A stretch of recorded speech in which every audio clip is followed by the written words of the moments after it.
तो hello everyone, आज का जो हमारा चैप्टर होने वाला है वो है chapter number 6, welfare provision and common rules. ठीक है गाइस। तो देखो, आज हम लोग को चैप्टर नंबर 6 पढ़ना है और इसमें देखिए बहुत सारा रूल है, आपको पता होगा। लेकिन हम लोग को सारा रूल नहीं पढ़ना है, हम लोग को वो सब रूल पढ़ना है जो कि सारा कॉमन है और जो माइंस के लिए इम्पोर्टेंट है। ठीक है, तो कॉमन रूल तो आपको पता होना ही चाहिए कि क्या क्या है, जो आपको सारे माइंस हो या फिर कोई भी मतलब और भी जगह हो, जैसे कि बिल्डिंग हो गया, कंस्ट्रक्शन वर्कर हो गया या कोई भी बाकी जगह में, वो सारे रूल लागू होंगे और वो माइंस में भी होंगे, ऐसा नहीं है। तो आपको ये पता होना चाहिए। और माइंस के लिए जो जो थोड़ा इंपॉर्टेंट रूल है, आज हम लोग वो सारा कवर अप करेंगे। ठीक है, तो देखिए सबसे पहला है हमारा रूल नंबर 49, जो कि है वॉशिंग फैसिलिटी के बारे में। ठीक है, तो हम लोग आज इसी के बारे में देखेंगे। तो पहले हम लोग अपना शॉर्ट नोट से करते हैं, उसके बाद फिर हम लोग इस पीडीएफ से करा जाएगा। ठीक है, चैप्टर नंबर 6, वेलफेयर प्रोविज़न। और इसमें ये सारा की नोट्स है, क्योंकि देखिए ये जो पीडीएफ है ना गाइस, इसमें काफ़ी सारा लैंग्वेज, आपको पता होगा कि काफ़ी सारा मतलब बहुत सारा पॉइंट्स दिया हुआ है और काफ़ी पेचीदा करके है। ठीक है, देख सकते हैं आप यहाँ point A B C D करके बहुत सारा पॉइंट दिया हुआ है, जो कि आपको सब सेम ही चीज़ है लेकिन पढ़ना है। तो चलिए एक एक करके देखते हैं कि क्या है सबसे पहला रूल इसमें। तो रूल नंबर 49 हम लोग का किसके बारे में है, वो चीज़ है आपका वॉशिंग फैसिलिटी के बारे में, मतलब कि धोने की सुविधा। ठीक है, माइंस हो या कहीं भी जगह हो, पानी का अवेलेबल तो होना ही चाहिए गाइस। जैसे कि accessible washing facility with regular soap water towel. ठीक है, मतलब बोल रहा है कि कोई भी जगह हो जहाँ पे आप काम कर रहे हो, वहाँ पे आपको वॉशिंग फैसिलिटी होना चाहिए और बेसिक चीज़ों के साथ होना चाहिए। जैसे कि मतलब पानी वहाँ मौजूद हो रेगुलर में, ऐसा नहीं कि अभी आ रहा है फिर 1 घंटा बाद आएगा, ऐसा नहीं। मतलब रेगुलर पानी का सप्लाई होना चाहिए, साबुन होना चाहिए, हाथों धोने के लिए टॉवल होना चाहिए। ठीक है, और साथ ही साथ ये भी बोल रहा है कि मेल फीमेल और ट्रांसजेंडर या फिर डिसेबल एम्प्लॉय, ये सब के लिए अलग अलग होना चाहिए। ऐसा नहीं कि जो मेल का टॉवल है वही फीमेल यूज़ कर रही है, ऐसा नहीं करना गाइस। ठीक है, सबके लिए यहाँ पे प्रोविज़न कहता है कि सबके लिए अलग अलग ये सब चीज़ मौजूद होना चाहिए। और इसमें साफ साफ लिखा हुआ है कि कॉमन टॉवल जो है वो स्ट्रिक्टली प्रोहिबिटेड है, मतलब कि कॉमन टॉवल कभी भी यूज़ नहीं करेगा। और एक चीज़ है गाइस, साइन बोर्ड होना चाहिए कि कौन सा मतलब मेन के लिए है, मतलब बाथरूम या फिर जो भी आपका वॉशिंग फैसिलिटी रूम है वो, और वुमेन के लिए वो क्लियरली डिस्प्ले होना चाहिए। जैसे कि आप मॉल वगैरह में भी जाते हैं तो वहाँ देखते होंगे, ठीक है, कि जो वॉशिंग फैसिलिटी के लिए जो भी रूम्स होता है वहाँ पे क्लियरली लिखा रहता है कि हाँ ये मेल के लिए है और ये फीमेल के लिए है, तो वो भी चीज़ का ध्यान रखना है। तो हमारा रूल नंबर जो 49 है, ये सारा सिर्फ इसी के बारे में है। ठीक है, अब देखिए इस पीडीएफ में भी आपको देखा जाए तो वही सब चीज़ दिया होगा, बस पॉइंट वाइज पॉइंट करके दिया हुआ है। देखिए क्या लिखा हुआ है, पहला suitable and sufficient water washing facility होना चाहिए एक्सेसिबल प्लेस पे। ठीक है, और regular and adequate water supply होना चाहिए, जो कि मैंने आपको बताया, इंक्लूडिंग सॉफ्ट टॉवल, सॉफ्ट भी होना चाहिए, टॉवल होना चाहिए, बताया। मेल फीमेल ट्रांसजेंडर और डिसेबल पर्सन के लिए अलग अलग होना चाहिए, सेपरेट होना चाहिए, ये भी मैंने आपको बता दिया गाइस। ठीक है, और उसके बाद क्या बोल रहा है कि well separated from the work place, well ventilated with proper drainage system, maintain inter sanitary and hygienic condition. Simple सा गाइस, पता ही है आपको कि ड्रेनेज सिस्टम, मतलब अगर पानी वहाँ पे गिरेगा तो वहाँ प्रॉपर ड्रेनेज सिस्टम होना ही चाहिए, वहाँ पे साफ सुथरा बनाए रखना। तो ये सब चीज़ कॉमन बात है, ये सब आपको बस पढ़ लेना है, ऐसे इतना कुछ खास इंपॉर्टेंट है नहीं। ठीक है, देखिए आगे देखते हैं उसके बाद फिर और क्या क्या था उसमें, कि capable of being secure from inside to secure privacy to have proper door fastening. ठीक है, adequate democracy for men and for women, जो बताया मैंने कि अलग अलग होना चाहिए, मेन वुमेन के लिए, ट्रांसजेंडर के लिए या फिर डिसेबल पर्सन के लिए। और जो भी साइन बोर्ड होगा वो हिंदी इंग्लिश या फिर जो भी लोकल लैंग्वेज है उसमें उसको डिस्प्ले करना है। तो ये सब तक ये नहीं है। The use of common towel is prohibited, बता चुका हूँ आपको कि कॉमन टावल का यूज़ नहीं करना है। ठीक है, washing facility are not be use for other purpose, पानी का जो भी वॉशिंग फैसिलिटी वो दूसरे कामों के लिए यूज़ नहीं करना है। ये सब कॉमन चीज़ है गाइज। आगे है हम लोग का क्या, रूल नंबर 50, जो कि है provision of bathing place and locker room. ठीक है, देखते हैं रूल नंबर 50 क्या है, bathing place and locker room के बारे में, जो कि मतलब होता है स्नान घर और लॉकर कक्ष। ठीक है, इसमें क्या क्या दिया हुआ है कि separate and well ventilated bathing place with adequate water and secure inside fastening for mandatory for male female transgender and disable worker, separate locker facility must be provided for storing clothes and other personal clothings. Simple सा guys वही बोल रहा है कि आपका separate होना चाहिए bathing place, ऐसा नहीं कि मतलब मेल और फीमेल जो भी है आपका वो सबका अलग अलग बना के रखना है। ठीक है, जो भी मेन का नहाने का जगह होगा और फीमेल का जहाँ, दोनों सेपरेट रखना है, एक साथ नहीं रखना है। ठीक है, और बोल रहा है कि सिक्योर होना चाहिए इनसाइड से, मतलब कि अंदर से लॉक वॉक होना चाहिए, ऐसा नहीं कि गेट लगा हुआ है मेरे का तो क्या ताला वाला तोड़ दिया, तो वो सब भी नहीं, सिक्योर होना चाहिए इनसाइड से, ठीक है। और मैंडेटरी है ये, ठीक है, मतलब कम, मतलब क्या बोलते हैं, मैंडेटरी का मतलब हो गया कि वो जरूरी है, मतलब उसको बना के रखना ही है। आप समझ रहे होंगे मैंडेटरी का मतलब तो पता ही होगा। मेल फीमेल ट्रांसजेंडर और डिसेबल वर्कर के लिए, सबके लिए अलग अलग, ठीक है, मेल के लिए अलग, फीमेल के लिए अलग, ट्रांसजेंडर के लिए अलग, और जो भी डिसेबल पर्सन है उसके लिए अलग, ठीक है। आगे क्या बोल रहा है कि सेपरेट लॉकर फैसिलिटी, आपको लॉकर फैसिलिटी भी प्रोवाइड करना है, और स्टोरिंग वर्क क्लोथ और पर्सनल क्लोथिंग, मतलब देखिए जब भी आप लोग माइंस या कोई भी और जगह होता है जहाँ वहाँ काम करने जाते हैं तो वहाँ देखे होंगे कि लॉकर रूम होता है, ठीक है। लॉकर रूम में क्या होता है कि सबका अपना अपना लॉकर बना हुआ रहता है, ठीक है। उसमें क्या होता है कि आपका लॉकर है तो आप अपना उसमें सामान, घर का जो मतलब ड्रेस पहन का है तो वो उसमें रख दिए, और जो भी आपका माइंस का ड्रेस है तो वो वहां से निकाल के पहन लिए। तो वही बोल रहा है कि सेपरेट लॉकर फैसिलिटी भी होना चाहिए जिसमें आप लोग अपना वर्क क्लोथ और पर्सनल क्लोथ को रख सके, ठीक है। तो बस रूल नंबर 50 यही है। इसमें भी एक बार देख लेते हैं हम, सेम वही दिया हुआ है। Suitable and separate bathing place हो गया, सेपरेट वर्क प्लेस हो गया, प्रॉपर ड्रेनेज सिस्टम हो गया, सैनिटरी हाइजीन कंडीशन तो आपको पता ही है, सिक्योर प्राइवेसी है, ड्रॉप फैसिलिटी, फास्टिंग हो गया, मेन वुमेन और ट्रांसजेंडर के लिए अलग होना चाहिए। सब चीज़ वही है गाइस, टोटल चीज़ वही है, सेम टू सेम वही लिखा हुआ है, बस इसमें थोड़ा सा पॉइंट वाइज करके दे दिया है कि और लंबा हो गया है बस। बाकी आप लोग इसी से देखिए। आगे हम लोग अब आते हैं रूल नंबर 51 पे, ठीक है। रूल नंबर 51 किसके बारे में है? Changing room and cloth drawing के बारे में, मतलब कपड़े बदलने के कमरे और सुखाने की व्यवस्था। देखिए इसमें क्या दिया हुआ है कि suitable changing room separate from work place must be provided. अब ऐसा नहीं होना चाहिए गाइस कि जहाँ पे आप काम कर रहे हैं, वर्क प्लेस जो आपका है, आप वहीं पे अपना मतलब कपड़ा बदल रहे हैं, चेंज कर रहे हैं, तो वो नहीं होना चाहिए। दोनों अलग अलग होना चाहिए, आपका वर्क प्लेस भी अलग होना चाहिए और चेंजिंग रूम भी अलग अलग होना चाहिए। तो ये आपका पहला पॉइंट है। दूसरा बोल रहा है कि provision should enable the separate storage of working cloth from street cloth to prevent contamination by hazardous और infectious substance। इसमें प्रोविजन में आपको ये भी बोल रहा है कि आपका सेपरेट स्टोरेज होना चाहिए दोनों कपड़ों को रखने के लिए, वर्किंग क्लॉथ को भी रखने के लिए और स्ट्रीट क्लॉथ को भी रखने के लिए। क्योंकि उससे क्या होता है कि जैसे आप माइंस में काम करके गए, ठीक है, माइंस में काम करके गए तो आपका कपड़ा जो भी आप पहने हैं माइंस वाला, उसमें तो आपको पता है धूल वूल या फिर कुछ भी अदर इन्फेक्टियस डिजीजेस हो गया, मतलब कि उसमें कुछ भी, मतलब क्या होता है, संक्रामक पदार्थ जिसको बोलते हैं, इंसफेक्टीज क्या बोलते हैं, इन्फेक्ट करने वाला जो भी सब्सटेंस होगा, तो वो दोनों के लिए आपको सिंपल सा बोल रहा है कि अलग अलग जगह होना चाहिए कपड़ा को रखने के लिए। ऐसा ना हो कि जहाँ पे आप वो कपड़ा, मतलब घर का कपड़ा रख रहे हैं, वहीं पे आके आप माइंस वाला कपड़ा भी रख रहे हैं, ठीक है। तो उसमें क्या होगा कि कुछ कुछ कंटेमिनेशन आपका मिल जाएगा, जिसके कारण क्या होता है कि आपको बीमारी या फिर कपड़ा से कुछ भी इन्फेक्शन होने के चांसेस हो सकता है। तो दोनों के लिए आपको अलग अलग जगह कपड़ा रखना है, जैसे वर्किंग वाला कपड़ा यहाँ रख रहे हैं तो घर वाला कपड़ा यहाँ रख रहे हैं, तो ऐसा बोल रहा है, ठीक है। यही है आपका रूल नंबर 51 के बारे में कि चेंजिंग रूम और इसके बारे में। आगे है आपका रूल नंबर 52, मतलब इसमें भी देखते हैं क्या क्या दिया हुआ है 51 में। Keeping of cloth not worn during working hour, देखिए क्या बोल रहा है। Employer of every factory, mines, building या other construction worker industrial premises for manufacturing of beedi and cigar, dock work and plantation ensure that. इसमें भी गाइस वही बोल रहा है कि जो भी बीड़ी फैक्ट्री हो गया या सिगार जहाँ बनता है या फिर कोई डॉक वर्क हो गया या प्लांटेशन हो गया, वो सिक्योर करेगा कि पहला क्या होगा, suitable and separate sufficient installation for necessary of work, male female सबके लिए अलग अलग होना चाहिए, तो पता ही है guys. This installation are place in room separate from the work room, work room से अलग होना चाहिए, आपको बताया मैंने कि वर्क रूम अलग होना चाहिए और आपका वो ड्रेस चेंज करना रूम अलग होना चाहिए, सेपरेट चेंजिंग रूम होना चाहिए। गाइस एक ही चीज़ को इन लोग बार बार लिख दिया है, ठीक है। यहाँ भी देखिए लिखा है separate room separate from the work place, यहाँ भी लिखा है कि सेपरेट चेंजिंग रूम, बस वही चीज़ को बार बार घुमा घुमा के सेम चीज़ लिख रहा है।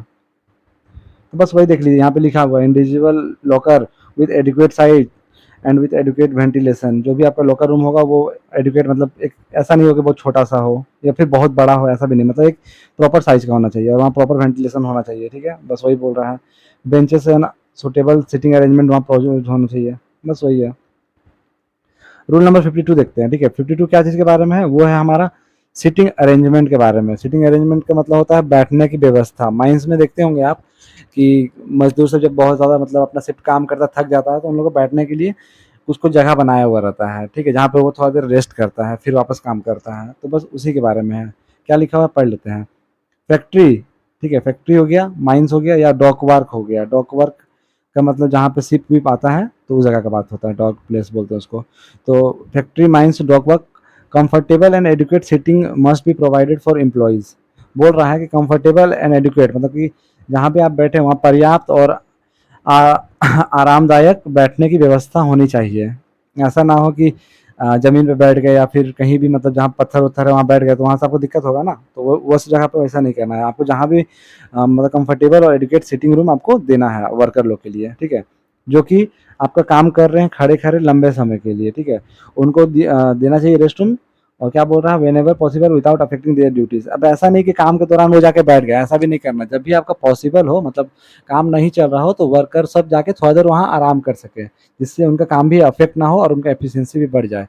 जैसे कि मानिए आपका कोई काम चल रहा है लंबे समय तक, कोई वर्कर है जो खड़े-खड़े जिसको काम करना है, तो अब ऐसा तो नहीं है कि अब सुबह से शाम तक वो खड़े-खड़े ही काम करेगा, उसको भी कुछ रेस्ट का ज़रूरत होगा, तो उन लोग के लिए बनाया जाता है सीटिंग अरेंजमेंट, ठीक है?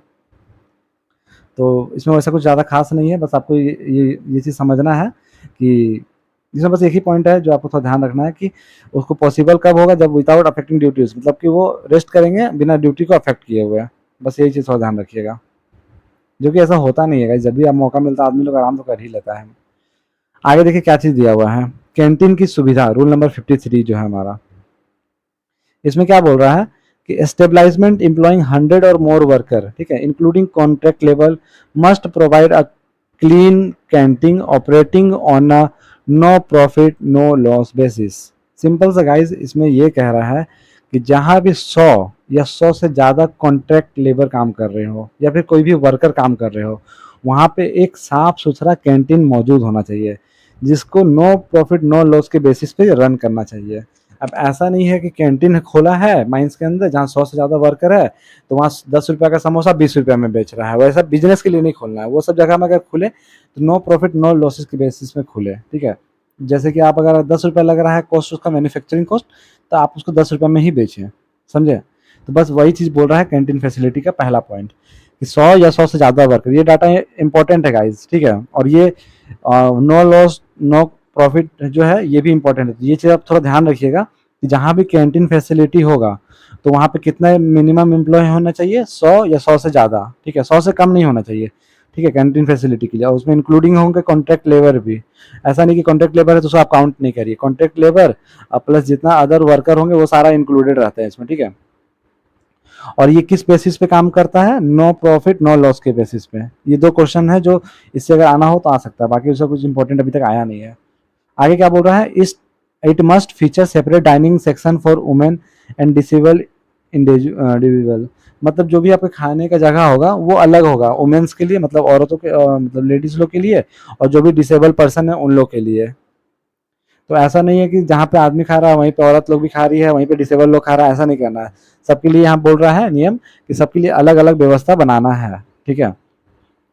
A canteen management, a canteen managing committee with equal representation of employer and worker must managing it's functioning. जो भी आपका कैंटीन मैनेजिंग कमेटी होगा उसको आपको इक्वली रिप्रेजेंट करना है। मतलब ऐसा नहीं कि वर्कर है और या एम्प्लॉय है तो दोनों में थोड़ा भेदभाव कर रहे हैं कि हाँ आप एम्प्लॉय है, आप यहाँ परमानेंट काम कर रहे हैं तो चलिए आपको थोड़ा सा हम प्रिविलेज देते हैं कि चलिए आपको थोड़ा सा मतलब नहीं होता है कि मिठाई है, रसगुल्ला या कुछ भी है तो थोड़ा सा मतलब समझ रहे कि उसको फायदा पहुंचाते हैं।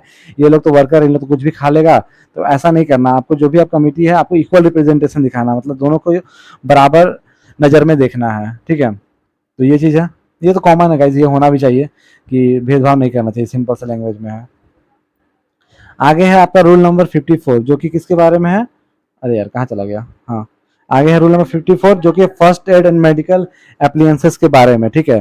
फर्स्ट एड मेडिकल एप्लियंसेस होता है प्राथमिक चिकित्सा और प्राथमिक चिकित्सा उपकरण, ठीक है? कि फर्स्ट एड जो भी हो गया आपका मेडिकल किट, ठीक है, वो उसके बारे में रूल नंबर 54 में दिया हुआ है। इसमें क्या बोल रहा है कि readily accessible first aid box under the charge of certified trainer supervisor must be available during and working hour. मतलब कि सिंपल सा एक लाइन में समझिए कि जो भी आपका फर्स्ट एड बॉक्स होगा उसको तो आपको पहला तो सर्टिफाइड ट्रेनिंग सुपरवाइजर चेक करेगा, मतलब चार्ज करेगा, देखेगा कि हाँ वो है, और उसको वर्किंग आवर में हमेशा मौजूद रहेगा। जहाँ भी आप काम कर रहे हैं वहाँ पे आपका मैंडेटरी फर्स्ट एड बॉक्स होगा, और वो बॉक्स ऐसा भी नहीं हो कि उसमें सिर्फ नाम के लिए बॉक्स रखा है और अंदर उसमें कोई सामान ना हो। उसको मतलब सुपरवाइजर जो भी होगा वो उसको प्रॉपर चेक करेगा, ठीक है, कि हाँ फर्स्ट एड बॉक्स मतलब प्रॉपर है कि नहीं, कोई सामान या दवाई एक्सपायर हो गया है उसके बाद भी उसमें रखा हुआ है, वैसा वो सारा चीज़ जो भी होता है वो सब चीज़ चेक करेगा, ठीक है। तो ये है।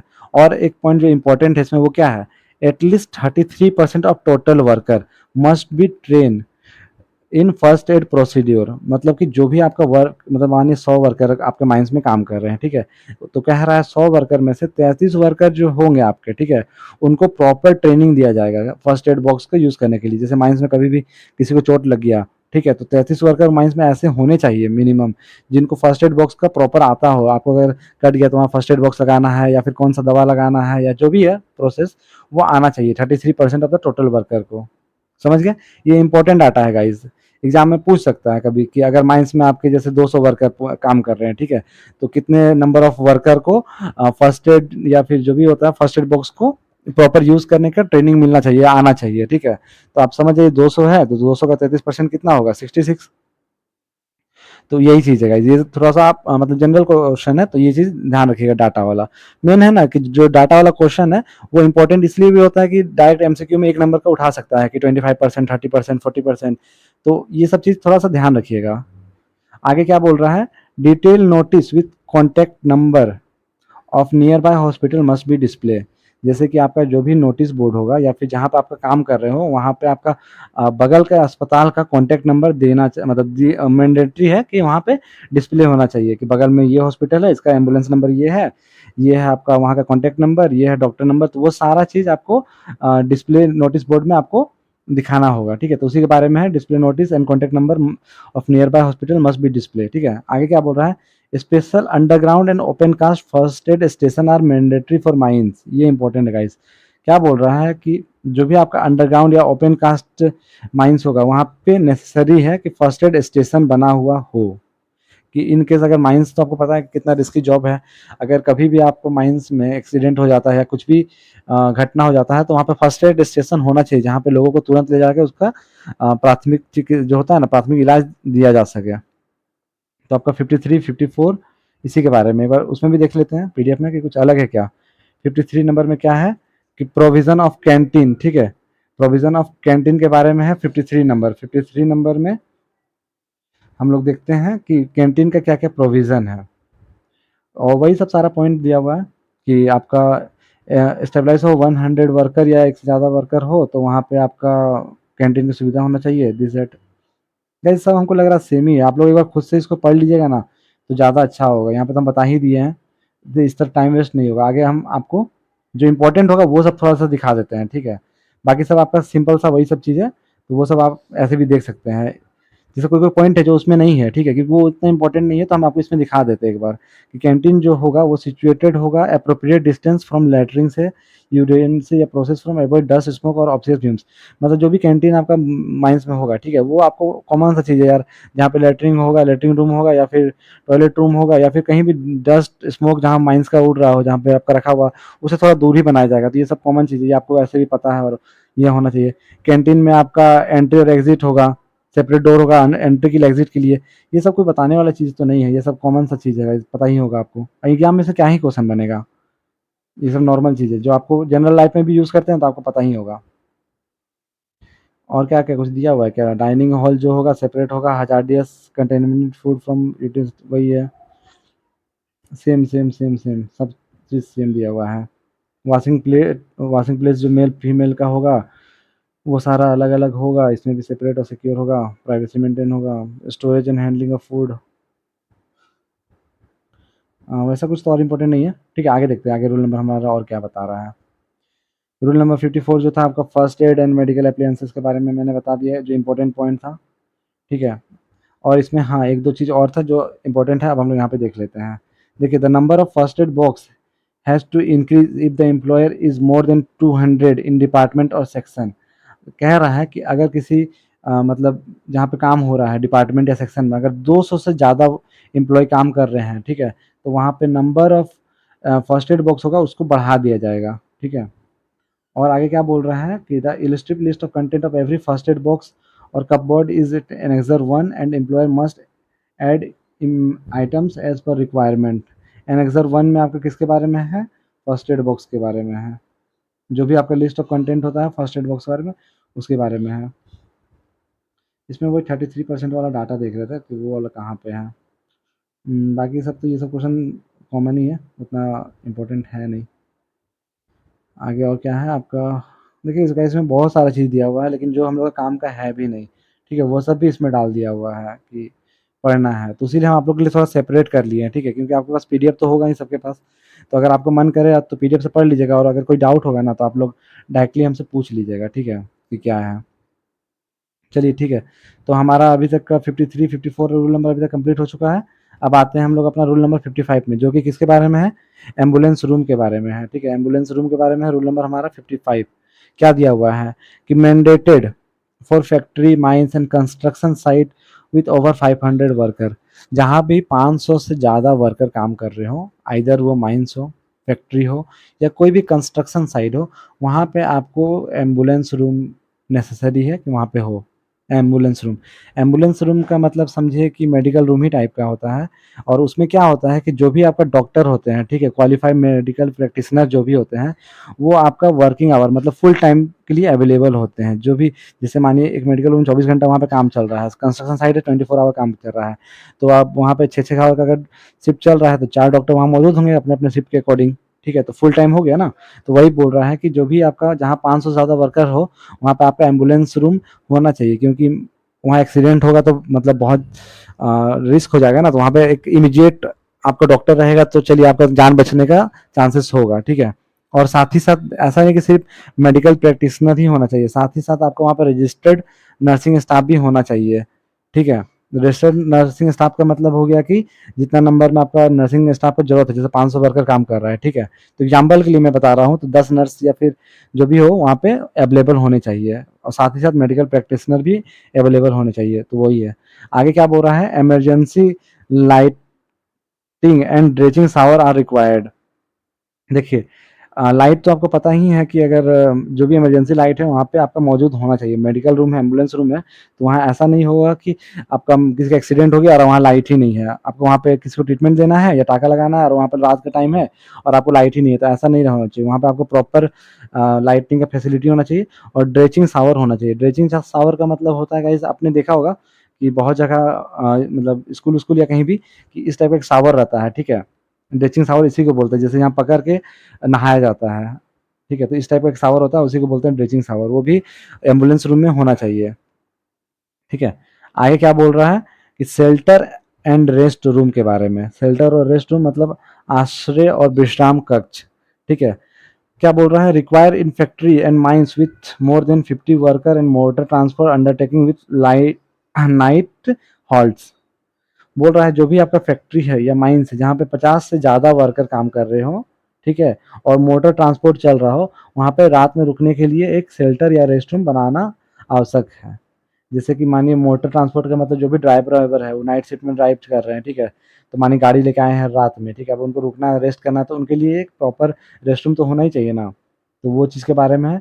या फिर जहाँ 50 से ज़्यादा वर्कर काम कर रहे हो उस जगह पे भी होना चाहिए एक रेस्ट रूम हो कि जहाँ पे कुछ समय रेस्ट रखे। तो ये डाटा इंपॉर्टेंट है, याद रखिएगा कि मोर देन 50, 50 से ज़्यादा, जब भी 50 से ज़्यादा होगा तभी आपको रेस्ट रूम ये करना चाहिए। और क्या ही है रेस्ट रूम के साथ क्या क्या होना चाहिए? लंच रूम मतलब खाने की जगह, एडुकेट सीटिंग मतलब लिमिटेड सीट हो, ऐसा नहीं कि 50 से ज़्यादा वर्कर काम कर रहे हो और वहाँ पे 5 सीट बना हुआ हो, ऐसा भी नहीं होना चाहिए। लिमिटेड सीट नहीं होना चाहिए, एडुकेट सीट होना चाहिए, मतलब सफिशिएंट नंबर ऑफ सीट होना चाहिए। ड्रिंकिंग वाटर फैसिलिटी होना चाहिए। Ventilation must be maintain separately for male female transgender worker. और वेंटिलेशन मतलब पंखा वंखा जो भी है आपका वहाँ पे अलग अलग होना चाहिए। मेल के लिए मेल रेस्ट रूम अलग होना चाहिए, फीमेल रेस्ट रूम अलग होना चाहिए, ट्रांसजेंडर लोग के लिए भी अलग होना चाहिए। ये प्रोविज़न के हिसाब से, नया रूल के हिसाब से ये होना चाहिए, ठीक है। और कैंटीन जो है वो सैटिस्फाई कर देता है दिस रिक्वायरमेंट को। अच्छा हाँ, लंच रूम का रिक्वायरमेंट जो भी है वो तो कैंटीन ही सैटिस्फाई कर देता है, तो बस वही लिखा हुआ है। आगे है आपका रूल नंबर 57। 57 रूल नंबर किस चीज़ के बारे में है? वेलफेयर ऑफिसर के बारे में है। वेलफेयर ऑफिसर का मतलब होता है कल्याण अधिकारी। इसमें क्या बोल रहा है कि जहाँ 200 या 500 वर्कर अपॉइंट हो, ठीक है, वहाँ पे एटलीस्ट एक वेलफेयर ऑफिसर होना चाहिए जिसका क्वालिफिकेशन पोस्ट ग्रेजुएट डिग्री या फिर डिप्लोमा होना चाहिए किस किस फील्ड में, सोशल वर्क के फील्ड में, एचआर के फील्ड में या लेबर वर्क के फील्ड में। ठीक है, सिंपल से ये डाटा याद रखिएगा कि 250 से 500 के बीच में। ठीक है, 250 से 500 जहाँ पे होगा वहाँ पे आपका एटलीस्ट एक वेलफेयर ऑफिसर मैंडेटरी है कि होना चाहिए। और आगे बोल रहा है कि additional officer are require for every additional 500 worker. जैसे देखिए अगर आपका 501 वर्कर हो गया, ठीक है, तो आपको कितना वहाँ पे मतलब वेलफेयर ऑफिसर अपॉइंट करना होगा, 2। क्योंकि देखिए 250 से 500 के बीच में तो एक हो ही गया, ठीक है, और 500 से ज़्यादा हो गया तो 2, 500 के लिए 1 और बाकी 1 जो एक्स्ट्रा हुआ उसके लिए 1। ठीक है, तो टोटल 2 हो गया। वैसे ही एग्जाम में क्वेश्चन डायरेक्ट पूछ सकता है कि अगर माइंस में, ठीक है, आपका 1040 टोटल नंबर ऑफ वर्कर काम कर रहे हैं ओपन कास्ट माइंस में या फिर जो भी है, तो वहाँ पे आपको एटलीस्ट कितना वेलफेयर ऑफिसर होना चाहिए। तो इसका आंसर क्या होगा बताइए। 1040 है तो 500 के लिए आपका पहला एक वेलफेयर ऑफिसर, बाकी 500 के लिए और एक वेलफेयर ऑफिसर, अब प्लस बचा 40 तो उसके लिए और एक वेलफेयर ऑफिसर। तो total number of welfare officer कितने होंगे इसके, इसमें 3 हो जाएंगे। ठीक है, आई थिंक आपको समझ में आ गया होगा ये चीज़। अगर हम आपसे पूछें क्वेश्चन आप लोग के लिए, ठीक है, आप लोग कमेंट में आंसर दीजिएगा कि अगर माइंस में, ठीक है, 2010 वर्कर काम कर रहे हो, ठीक है, तो आपको कितना नंबर में वेलफेयर ऑफिसर वहाँ पे होने चाहिए मिनिमम। ठीक, इसका आप लोग जवाब कमेंट में दीजिएगा। आगे है आपका वेलफेयर ऑफिसर में क्या है, additional officer are require for additional, ये तो बता दिए कि एडिशनल होना चाहिए। Women welfare officer must be appointed in proportion to female worker, they can not handle disciplinary case against worker. क्या बोल रहा है कि वुमेन वेलफेयर ऑफिसर अलग होना चाहिए। जैसे बाकी कोई माइंस हो गया या कोई भी फील्ड हो गया जहाँ पे वुमेन वर्कर भी काम कर रही है, ठीक है, तो वहाँ पे वुमेन वेलफेयर ऑफिसर होने चाहिए। ठीक है, वुमेन वेलफेयर ऑफिसर जो कि वुमेन लोग के लिए होनी चाहिए, और वो दूसरे कोई केसेस में अपना ये हैंडल नहीं करेगी, वो सिर्फ जो वुमेन्स लोग के लिए वो केस होगा बस उसी में अपना सहयोग करेगी। सिंपल सा गाइस यही है। आगे आते हैं हम लोग 58 नंबर, क्रेच फैसिलिटी। आप लोगों में से कितने लोग को पता है क्रेच फैसिलिटी के बारे में। अगर नहीं पता तो देखिए इसमें क्या होता है। क्रेच फैसिलिटी का मतलब सिंपल सा है कि कभी भी 50 या उससे ज़्यादा, ठीक है, 50 या उससे ज़्यादा वर्कर माइंस हो या फिर कोई भी अदर फील्ड काम कर रहे हो तो वहाँ पे एक क्रेच फैसिलिटी रूम होना चाहिए। क्रेच फैसिलिटी का मतलब कि एक तरह से समझिए कि एक शिशु मतलब बच्चा लोग को जो कि अंडर 6 ईयर तक मतलब कि 6 महीना से लेके 6 मंथ से लेके 6 ईयर तक का बच्चा लोग को रखने के लिए वहाँ पे एक रूम होना चाहिए। ठीक है, जिसमें आपका प्रॉपर सीसीटीवी मॉनिटरिंग होना चाहिए, स्ट्रिक्ट पुलिस वेरिफिकेशन होना चाहिए स्टाफ का, और डेडिकेटेड फीडिंग रूम मतलब दूध पिलाने के लिए रूम होना चाहिए। नॉन कम्बेस्टिबल वेस्ट बिन होना चाहिए, जो भी जिसमें आग ना लगे, नॉन कम्बेस्टिबल का मतलब होता है वैसा डस्टबिन होना चाहिए। सिक्योर इलेक्ट्रिक फिटिंग होना चाहिए, मतलब इलेक्ट्रिक अप्लायंसेस जो भी तार वार हो उस सब के लिए भी प्रॉपर होना चाहिए। कॉमन और pooled resource for share creches are permissible. Simple सा गाइज, अगर सिंपल समझाए लैंग्वेज में तो ये समझिए कि अगर माइंस या कोई भी वर्क प्लेस है, ठीक है, जहाँ आप काम कर रहे हो, क्योंकि जनरल रूल है आपको बताया मैंने स्टार्टिंग में, तो आप कोई भी जगह में काम कर रहे हो जहाँ पे 50 से ज़्यादा लोग आप लोग काम करते हो, ठीक है, तो वहाँ पे एक क्रेच फैसिलिटी रूम होना चाहिए जहाँ पे आप अपने 6 साल के बच्चों के लिए मतलब फैसिलिटी होगा वहाँ पे। जैसे आपका बच्चा 6 महीना से लेकर 6 साल के बीच में है तो आप अपना बच्चा को वहाँ रख सकते हैं। ठीक है, कि हाँ मेरा बच्चा का वहाँ प्रॉपर देखभाल होगा। वहाँ पे आपका जो भी वो रूम होगा उस रूम में आपका प्रॉपर सीसीटीवी मॉनिटरिंग होगा, या जो भी उस जगह का स्टाफ होगा जो भी आपका बच्चा लोग का देखभाल करेगा उसका प्रॉपर वेरिफिकेशन होना चाहिए, स्ट्रिक्ट पुलिस वेरिफिकेशन होना चाहिए। वहाँ पे डेडिकेटेड फीडिंग रूम होना चाहिए, मतलब बच्चा अगर आपको छोटा है, आप माँ है, आप काम कर रही है माइंस में, ठीक है, कोई भी जगह में, तो आपको वहाँ पे उसको दूध पिलाना है तो उसके लिए भी आपको प्रॉपर रूम प्रोवाइड किया जाएगा। वहाँ पे कोई भी कम्बस्टिबल सब्सटेंस नहीं रखा जाएगा जिसमें आग लग सके, या फिर वहाँ पे कोई भी बिजली उजली का उपकरण जैसे स्विच बोर्ड हो गया, ये वो हो गया, कुछ भी मतलब जिससे डेंजर हो सके वो सारा चीज़ वहाँ पे सिक्योर किया जाएगा। ठीक है, तो ये बहुत इंपॉर्टेंट भी है, और सिंपल सा गाइज ये हमारा मूल अधिकार भी है एक तरह से। ठीक है, ये आई थिंक अगर देखा जाए तो लेबर लॉ मतलब नहीं, छोड़ी वो दूसरा चीज़ हो जाएगा, छोड़ी वो बाद में, उसको इंपॉर्टेंट नहीं हटाइए उसको, नहीं तो बताते हैं आपको। आगे देखिए रूल नंबर 59 क्या चीज़ के बारे में है। रूल नंबर 59 जो है वो है आपका मॉक ड्रिल। मॉक ड्रिल का मतलब पता होता है, एक तरह से ट्रेनिंग होता है जो कि प्रिकॉशन लेने के लिए बनाया जाता है। मॉक ड्रिल क्या बोल रहा है, quarterly for factories mines building construction beedi cigarette dock worker to ensure emergency preparedness, it is conducted annually for plantation। Simple सा गाइज इसमें मॉक ड्रिल बोलने का मतलब है कि आपका जो भी माइंस हो, ठीक है, या फिर कोई भी बिल्डिंग कंस्ट्रक्शन वर्कर हो, वहाँ पे आपका मॉक ड्रिल होना चाहिए, मतलब बेसिक ट्रेनिंग होना चाहिए, जैसे कि इमरजेंसी प्रिपेयर्डनेस के लिए। आपने देखा होगा बहुत जगह कि हम लोग बहुत बार मॉक ड्रिल करवाते हैं, ठीक है। मॉक ड्रिल का मतलब हो गया कि प्रैक्टिस करवाते हैं। जैसे अभी हाल फिलहाल में आपने सुना होगा, एक न्यूज़ बताते हैं जो पिछले साल का है, 7 मई, मुझे डेट भी याद है, जब मॉक ड्रिल हुआ था इंडिया में कि पाकिस्तान लोग का जो भी है फाइटर जेट इंडिया में उड़ेगा, वो लोग बम बम गिराने वाला है, तो उसके लिए इंडिया में मॉक ड्रिल हुआ था, आपने सुना था। वो क्या था, एक तरह से कि आपका अलार्म बजेगा तो आप लोग अपना घर का लाइट ऑफ करना है, घर के अंदर चल जाना है, ठीक है, और कम से कम ये होना है। तो वो सब चीज़ जो भी था वो मॉक ड्रिल ही था। तो बस उसी के बारे में है माइंस में, कि माइंस में जैसे कि आपका इनंडेशन हो गया या फिर कुछ भी ऐसा इमरजेंसी प्रिपेयरनेस, रूफॉल हो गया, ठीक है, तो उस कंडीशन में आप लोग क्या कीजिएगा, कैसे बचिएगा, वो सब का ट्रेनिंग जो होता है उसी को बोलते हैं मॉक ड्रिल, ठीक है। तो उसके बारे में है। अब आते हैं हम अपना रूल नंबर मतलब सेक्शन बी में, ठीक है। वहाँ 2 सेक्शन था, एक सेक्शन नंबर ए क्या था आपका, जनरल रूल, और सेक्शन नंबर बी क्या है, सेक्टर स्पेसिफाई रूल, जिसमें से काफ़ी सारा चीज़ के बारे में है, लेकिन हम लोग को किसके बारे में पढ़ना है, सिर्फ माइंस के बारे में, ठीक है। बाकी सब हम लोग काम का नहीं है, तो हम लोग वो सब अभी इग्नोर करेंगे। तो रूल नंबर 60 और 61 किस चीज़ के बारे में है, माइंस के बारे में। और क्या दिया हुआ है इसमें आप देखिए, medical and housing annual medical examination are compulsory for all worker including contract labour. बोल रहा है कि एनुअल, साल में एक बार मेडिकल एग्जामिनेशन होना चाहिए जितना भी वर्कर काम कर रहे हो माइंस में, चाहे वो कॉन्ट्रैक्ट लेबर ही क्यों ना हो। अब ऐसा नहीं है कि माइंस में काम कर रहे हैं, कोई लेबर का तबीयत खराब है, ठीक है, और अब उसका अस्थमा हुआ है, उसको लग रहा है नॉर्मल खांसी वासी है, तो वो काम कर रहा है, तो ये चीज़ नहीं है। उसको प्रॉपर एक मेडिकल एग्जामिनेशन साल में एक बार उसको करवाना कंपलसरी है, जिससे कोई भी बीमारी हो या कुछ भी दिक्कत हो तो पता चल सके। तो ये है आपका पहला पॉइंट। दूसरा क्या बोल रहा है कि any housing facility provided by the mines management must be located at safe distance from active hazardous zone like open pit, shaft and dump yard. बोल रहा है कि जो भी आपका हाउसिंग फैसिलिटी हो माइन मैनेजमेंट के लिए, वो आपका एक प्रॉपर डिस्टेंस में होना चाहिए जहाँ से भी आपका एक्टिव हेजार्डस जोन हो, मतलब कि जहाँ पे भी आपका कूड़ा कचरा फेंका जा रहा हो, या ओपन पिट हो या डंप यार्ड हो, उससे दूर होना चाहिए। ऐसा नहीं है कि मैनेजर को रूम मिला है और बगल में ही वहाँ पे डंप यार्ड है, ओपन पिट है, या फिर साफ्ट है, मानिए माइंस में अंदर जाने का साफ्ट है, वहीं पे बगल में रूम है, कभी एक्सीडेंटली वो गिर गया उसी में, तो ऐसा भी नहीं होना चाहिए, ठीक है। तो बस यही चीज़ के बारे में रूल नंबर 60 और 61 है।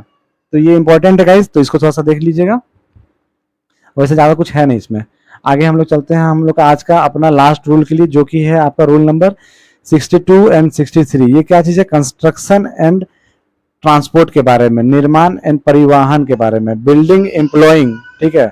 Building employer must provide free temporary accommodation at construction site remote from worker Holmes.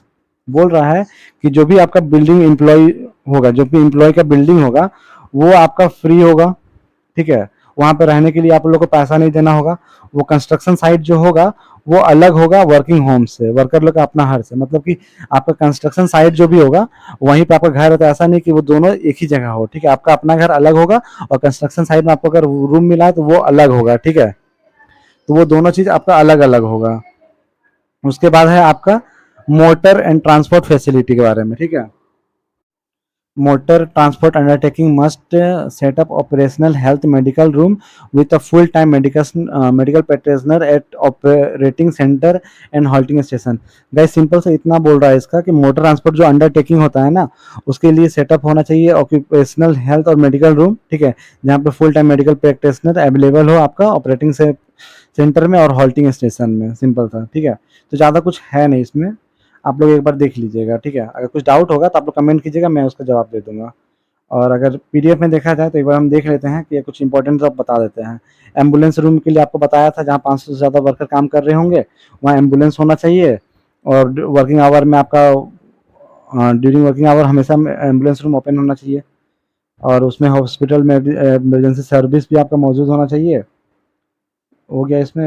आगे क्या है आपका, एनेजर 2 3 ये सब है। शेल्टर एंड रेस्ट रूम के बारे में क्या है, employer of every mine undertaking ensure करना चाहिए कि 50 या 50 से ज़्यादा वर्कर हो काम कर रहे हो, वहाँ पे एक सिक्योर होना चाहिए। फैसिलिटी अलग अलग होना चाहिए मेल फीमेल एम्प्लॉय के लिए, ये भी आपको बता ही चुका हूँ। शेल्टर रेस्ट रूम और लंच रूम दोनों आपका अलग अलग होना चाहिए। उसके बारे में क्या क्या प्रोविज़न है कि लाइटनिंग होना चाहिए, वेंटिलेशन होना चाहिए, क्लीन और हाइजीन होना चाहिए, wall and roof of the suitable heating and resistant material होना चाहिए, कि जो भी आपका वॉल है या रूफ है उसका वो आपका हीट रेसिस्टेंट होना चाहिए, मतलब बहुत ज़्यादा गर्म या ठंडा नहीं होना चाहिए। Every room is sufficient furnish and suitable seating place होना चाहिए एंड ईटिंग अरेंजमेंट होना चाहिए। बताया आपको कि लिमिटेड सीट नहीं होना चाहिए, सुटेबल सीटिंग होना चाहिए, ये भी बता चुका हूँ।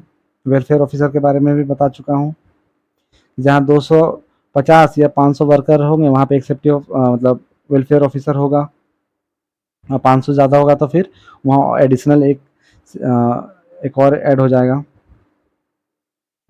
आगे वही सब है।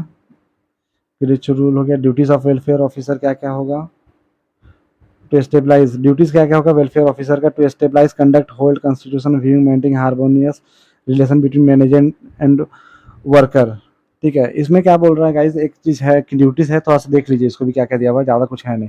इसमें बोल रहा है कि हारमोनियस रिलेशनशिप जो भी होगा उसको मतलब स्टेबलाइज होने से बचाएगा। ऐसा नहीं है कि मैनेजमेंट और वर्कर के बीच में हमेशा तू तू मैं वाला चीज़ हो, मैनेजमेंट और वर्कर को मिल के काम करना होगा। ठीक है, तो वेलफेयर वेलफेयर ऑफिसर का ड्यूटी होगा कि वो दोनों वैसा कोई रिलेशन होगा तो उसको मेंटेन करेगा, मतलब कि बनने नहीं देगा दोनों के बीच में खराब रिलेशन। ये तो जनरल ड्यूटी है, वेलफेयर ऑफिसर है तो काम नाम में ही समझ में आ रहा है कि वेलफेयर में काम करेगा। Bring notice of management securing expenditure necessary between management and worker, same है।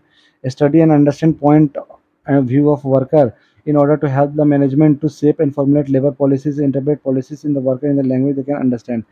सिंपल सा वेलफेयर ऑफिसर जो भी होगा वो पढ़ेगा और समझेगा पॉइंट ऑफ व्यू, वर्कर का क्या पॉइंट ऑफ व्यू है, वर्कर क्या चीज़ चाहता है, और वो चीज़ मैनेजमेंट को मतलब एक तरह से मतलब क्या बोलते हैं मीडिएटर का काम करेगा बीच में, कि वर्कर का क्या पॉइंट ऑफ व्यू है, मैनेजमेंट क्या चाहता है, वो दोनों के बीच में कुछ भी अगर ये हो, मतलब कि दोनों का आपका लैंग्वेज हो, वो दोनों के बीच में एक तरह से मीडिएटर का काम करेगा, दोनों का बात एक दूसरे के सामने रखेगा और समझाएगा वो दोनों तरफ से।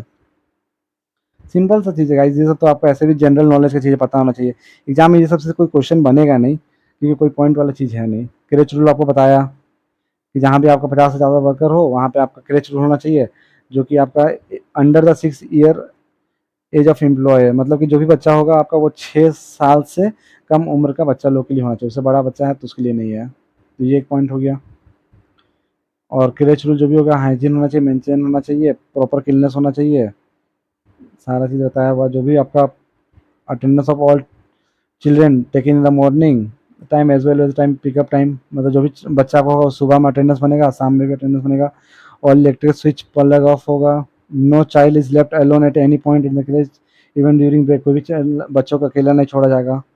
Any kind of sexual and abuse and sexual exploitation to be prohibit under death under protection of child, child को प्रोटेक्शन, कोई भी सेक्सुअल अब्यूज सेक्सुअल एक्सप्लॉयटेशन बच्चों पर नहीं किया जाएगा, कोई भी शार्प ऑब्जेक्ट नहीं किया जाएगा जो मैंने बताया था। सफिशिएंट सप्लाई ऑफ न्यूट्रिशन दिया जाएगा बच्चों लोग के लिए। ये सब पॉइंट आप पढ़ के भी समझ सकते हो गाइस, ऐसा कुछ इंपॉर्टेंट है नहीं, इसलिए मैं ये सारा अभी तक स्किप किया हूँ। मॉक ड्रिल हो गया, देखिए फीडिंग रूम के बारे में बता दिया, मॉक ड्रिल भी आप लोग को बता दिया कि क्या होता है कैसे होता है, इमरजेंसी में आपको जो भी प्रैक्टिस करते हैं उसको बोलते हैं। मेडिकल रूम के बारे में भी हो गया, रेसिडेंट के बारे में हो गया। तो गाइज आई थिंक आज का सारा टॉपिक हम कवर कर ही लिए हैं, आप लोग समझ गए होंगे। ठीक है, अगर कोई डाउट होगा तो आप लोग कमेंट में कीजिएगा, और उसके बाद आगे हम लोग नेक्स्ट क्लास में और देखेंगे क्या है। और अगर वीडियो पसंद आया तो चैनल को लाइक कर दीजिए वीडियो को, और चैनल को सब्सक्राइब कर दीजिए, और बने रहिए आगे और ऐसे ही वीडियो के लिए।